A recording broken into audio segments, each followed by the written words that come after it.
Good morning, everyone. I'm Bonnie Jean, the owner of Take Charge Tea. Some people call me the tea lady at the farmer's market. I'm making this video because today is the first time in almost 20 years that I have not spent Easter Saturday at the Carp Farmers Market talking to all my favorite customers and visiting with my vendor friends and talking about the herbs and shopping for local goods. So I thought I would try to reach out on Facebook to see if anybody was interested in hearing about some of my teas. So in the springtime, normally the main typical blend that I recommend people pick up if they're having trouble deciding is the nettle mint stevia. This is one of my original flavors, and nettle is just such a valuable herb to have. It is supportive of the liver and it's high in iron, and some people like to use it for cleanse as such.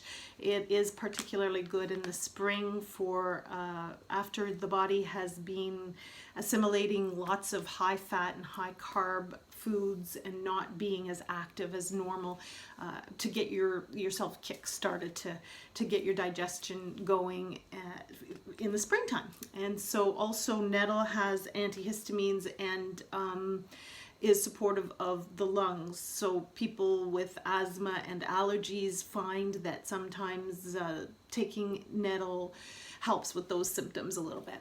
So nettle mint stevia, the mint and the stevia are in there to make the nettle taste fabulous. It's minty and sweet and fresh, and it's quite a pleasure for people to drink. I have a number of customers that go for the nettle each spring.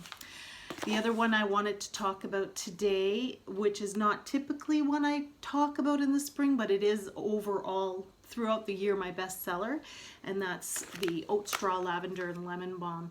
And the reason I think it's my bestseller is because it helps people sleep, and especially during these times, sleeping might be challenged.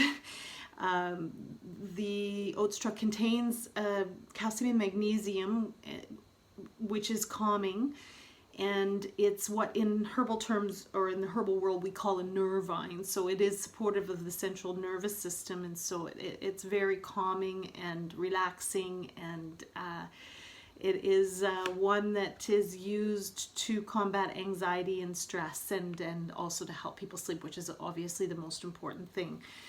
The other one I want to talk about is the rosemary tulsi ginkgo. This is actually one that I've been drawn to be drinking over the past several weeks, and that is because tulsi is very helpful to the lungs. It's tulsi is part of the basil family, so it tastes a lot like basil with the rosemary and the ginkgo. And typically this one is one that I have promoted as a brain booster, because it's clearing. So it clears your head, it supports your glandular system. I was told that in India they drink tulsi before practicing yoga because it's clearing for the chakras, which I associate with the glandular system, but also it's very clearing for the lungs. It's very aromatic and soothing and fresh.